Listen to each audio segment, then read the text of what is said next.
right. And so, welcome to Screen Time with today's Communiqué.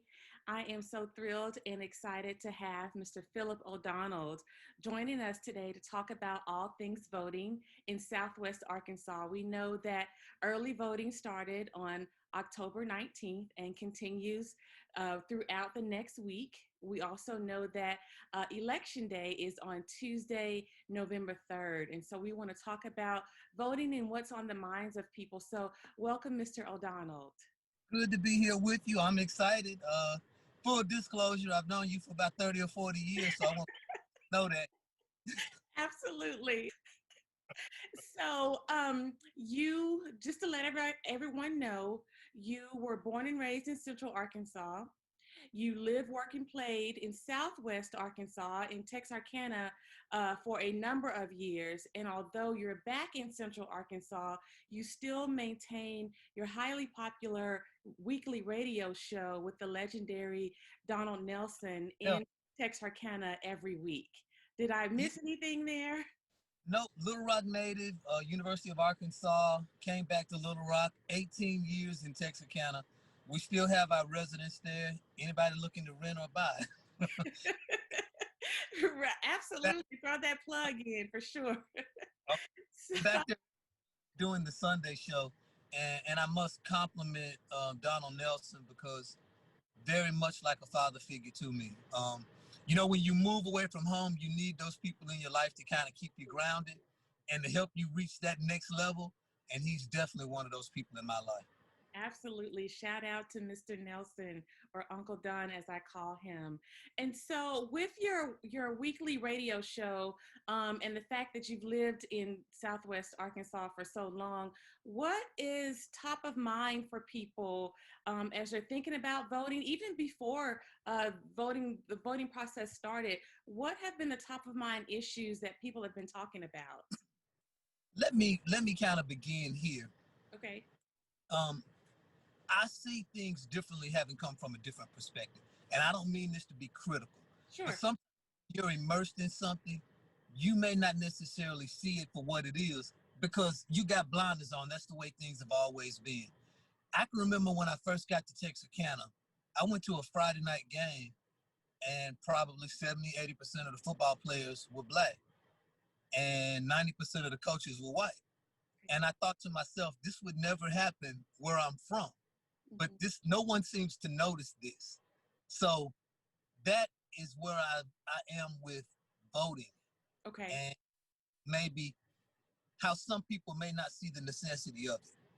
Okay. Ooh, I like that. Well, my problem is I talk way too much. This was a problem. This is probably why I'm on the radio, okay? And I apologize, but No. it's stuff that runs through my head.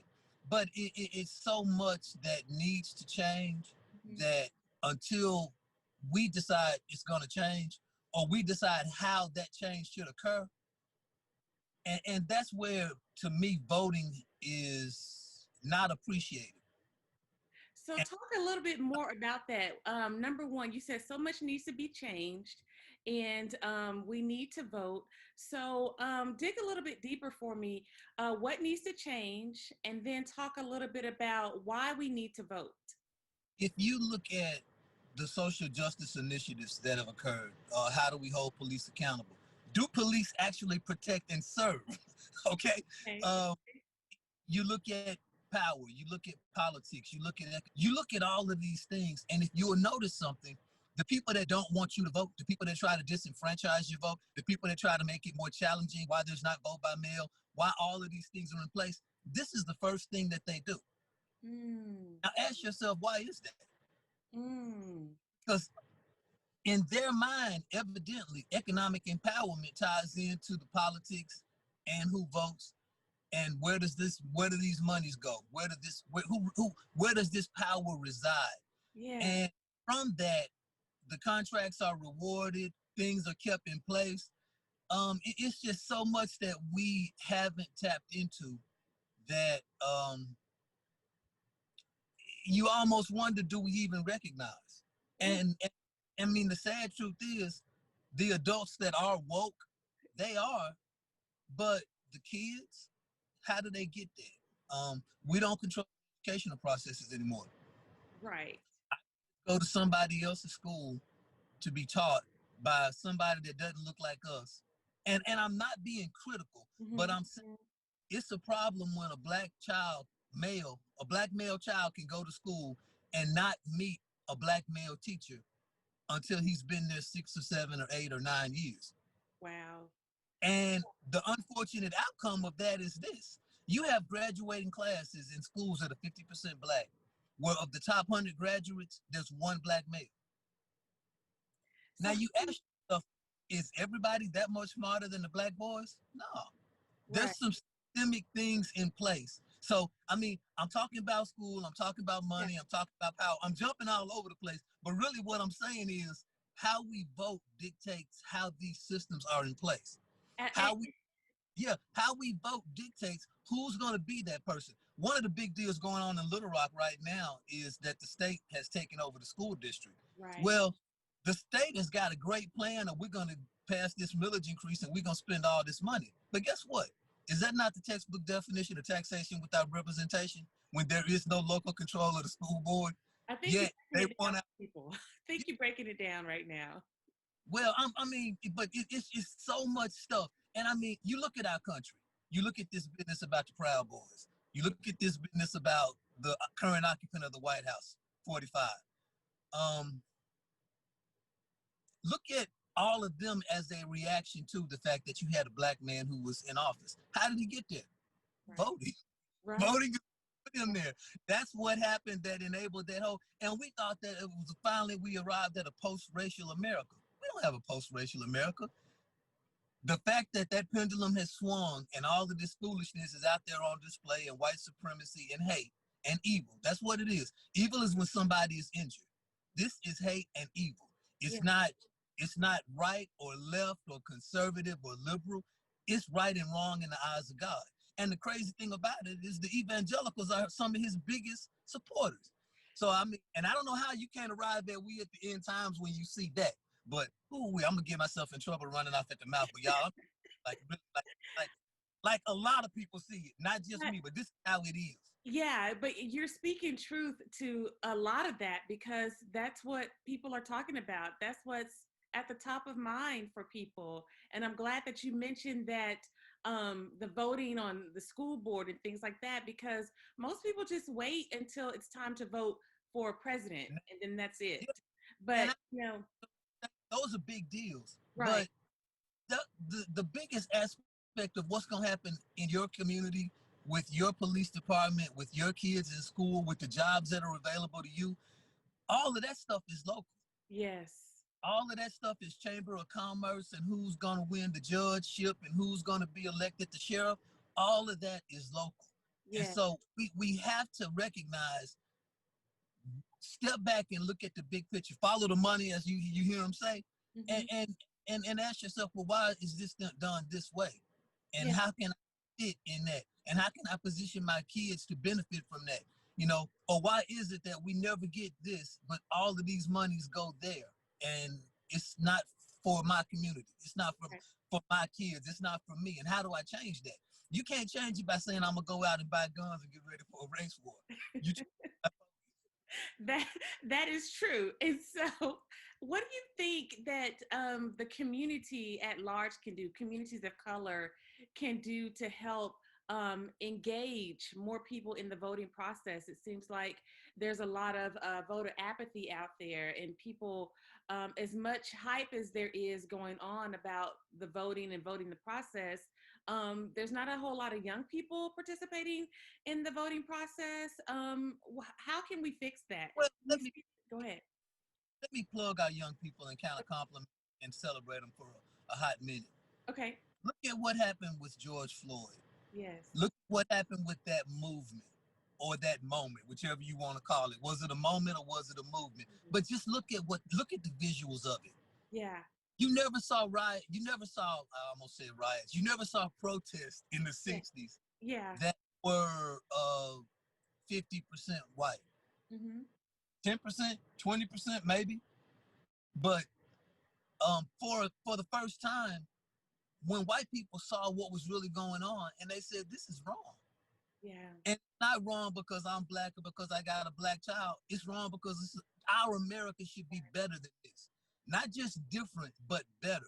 There Right. should not be uh, Trayvon Martin, Rodney King, Arbery, it's Sandra Bland. It's just too many instances in which people get away literally with murder. An innocent person is dead, and the person who killed them was a vigilante or the militia aligned with the police, if not the police, and there was no accountability. So what you saw with that movement, which was by and large a lot of young people, Right. was white for a change. Now, can that translate into not just what was I doing out there during that protest or that demonstration, but what am I going to do with my vote and my power that's Yes. going to some real change? Right. Because see, I said that was construed perhaps as a moment instead of as a movement. Because after it's over, did the NAACP membership go up?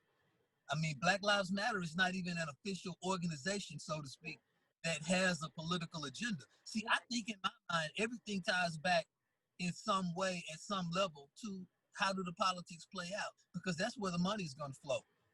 Absolutely. And do you think that the connection is made between getting out and protesting and then turning that energy into going and voting, I, particularly with young people? I think it's a process. And Okay. here's the part about it. There's going to be some the next time it happens, I can't believe we're going through this. And then the next time after that, I'm so sick and tired of this. And eventually we will arrive at a point where we get sick and tired of being sick and tired. That's Right. my he Yeah. said. That's something, those words literally that my pastor uses. But when you get sick and tired of being sick and tired is when things sometimes begin to change. Mhm. And that process and as it plays out, and I think there's a maturity level that occurs. And then I think we'll be able to see people realize this is why people died for me to have the right to vote. This is the life lesson to that. Right. But no, we're not there yet. And I'm not just talking, I'm not being critical of the kids. I'm talking about the adults too. I hear it all too often out of an adult's mouth. My one little vote don't matter. Yeah, your vote matters. There have been so many elections that have been, won or lost on just one vote. I mean, here And we. here's the craziest thing about it. Um, whether you're in Texas or and not so much Arkansas, but Texas is right on the verge of what they call a purple state. Yeah. Now, Northeast Texas maybe not so much the case because I mean Texarkana is either county, Bowie or Miller. It's only about 25% black. Right. So there's not a lot that might change county or statewide, but there are some things that can happen locally.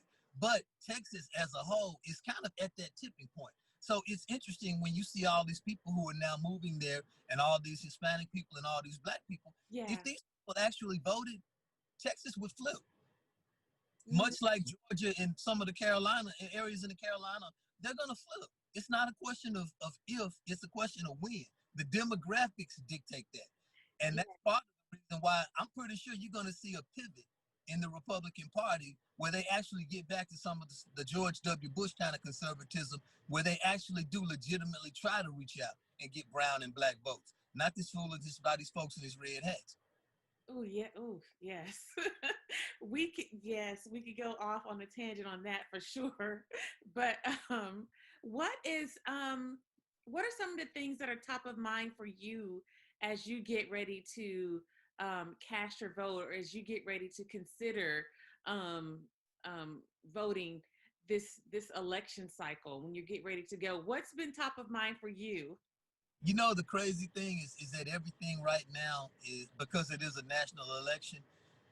You're going to see the people who are Biden supporters almost vote exclusively Democratic, Hmm. and this is kind of the case I think on both sides. And I think you're going to see people who are Republicans who are turned off by 45, who are for the first time going to begin to vote, and it won't just be at that presidential level, but they've not seen what they're seeing out of Ted Cruz. They've not liked it. They've not liked the Marco Rubios. There's so many people, Lindsey Graham. There's Yeah. so many people at the national level that I think have put a sour taste in their own constituents' mouth. So I think you're going to see some backlash from Trump. And I think Lindsey Graham was actually right about that. That was a huge mistake when Yeah. they allowed that man to become the party front runner. They Mm-hmm. allowed him to, because he literally has remade the Republican Party. And I mean, you don't have to be a student of history. It's just crazy to think Republicans were the party that freed enslaved people. Right. And then comes FDR, and you got maybe a 50-50 vote with black. And then comes the Voting Rights Act in 64 and 65, where now black people can vote. And so the Democratic South that was white flips and goes Republican. Well, we're 180 degrees now away from where we were, and that was 100 years ago. So it's just kind of crazy. And you know, that one of the things that I do like, and I'm not trying to make a comment. I'm Mm-hmm. not gonna say critical about 50 cents or Ice Cube. I forgot whatever the funny name they had for him. But we do not have permanent friends. We do have permanent interests. And that's part of what I think you see with this whole business about how what the Democratic Party is now is not what it was 100 years ago, and the same thing, you know, about the Republican Party. But bringing it all back to me, Yeah. I've never been more motivated to vote. Maybe when Bill Clinton was running, just because he was an Arkansan, but Right. other than I've never been more motivated to vote, because it really does seem so consequential. It blows my mind, the little graphic that shows the number of votes that 45 won Wisconsin and Michigan and some Right. other states by, and then they showed how many people, black people, in major metropolitan areas, you know, and these are the people who are a little bit more informed and should be, Right. who vote. So it's like it's so obvious that it's razor thin margins, and everybody's vote counts, which is why they're doing everything they can to discourage or to make it harder and more challenging to vote. So I love to think that vote by mail is going to expand. I would Mm-hmm. love for states to go ahead and count the votes as they get them in. That way, all of this confusion about will it take a week or will it take 2 days before Right. we arrive at the final number that says who won or lost. Well, a lot of that's in control with how you set the system up. But Right. I'm off on my tangent, so let me shut up. No, you're good. You're getting good. I mean, you just gave us a basic civics 101 lesson in like 2 minutes. So, um, so let me ask you: do you think that with all the motivation and the hype that's going on with the national elections, that people will take the time when they go into the voting booth to not only vote for president, not only vote for the Senate and the US Congress, but they'll take the time to go through all those down ballot issues as well? I'm going to be honest with you. I think there's a very small percentage of our population, and we have a representative democracy, Mm-hmm. but like Amendments 1, 2, and 3 to the Arkansas State Constitution that talk about term limits, Mm-hmm. that talk about some of this other business. I think a lot of people have not, um, and I'll admit, if I wasn't on the radio, it's, you know how sometimes when you're the teacher for Sunday school or class or whatever, you learn the material before you go in and teach it, but you only because you have to teach it. Well, I think in a lot of cases, us as voters, we're not immersed in these issues. And Yeah. that's one of the great things that we try to do on the Sunday show, is try to talk about this stuff in advance. So when you go in the voting booth, it don't take you 30 minutes, because Right. you're trying to read this and understand all this legalese, which is how it's written. And at that point in time, you're not going to know who are the real power players behind this, Mm-hmm. because we put term limits in place in Arkansas for a reason. And Yeah. they basically are undoing it by saying, well, you can't do 12 consecutive years. Now we're going to say you could do it this way. But really look at what we did over here on the other side. Now there are more term limits because we just can't serve that time consecutively. So, you know, you got to kind of drill down and read a little bit about who's doing what and why are they doing it, to Right. really the what's in the best interest of us, we as the people. I love that you said that we have to drill down and become more informed. And I love the way that you just broke down that term limits vote, because a lot of people just don't understand it. And They so, know how something sound good Right. and they're kind of fooling you. You know, they Exactly. So, just one final question for you. Why do you vote? I vote because, and I wish there was one little. Mhm. There's nothing that I could do that matters more beyond the point at which you commit yourself to marriage or you get saved. Beyond that, from a civic standpoint, from a me, the citizen, me, and what part do I play? I mean, it's kind of like that business about the school districts. Do Right. you want taxation without representation? I never in my life voted against a millage increase because I've always felt like public education was going to impact and make a huge difference. Well, to me, there's nothing that matters more than voting that's going to dictate what our democracy looks like.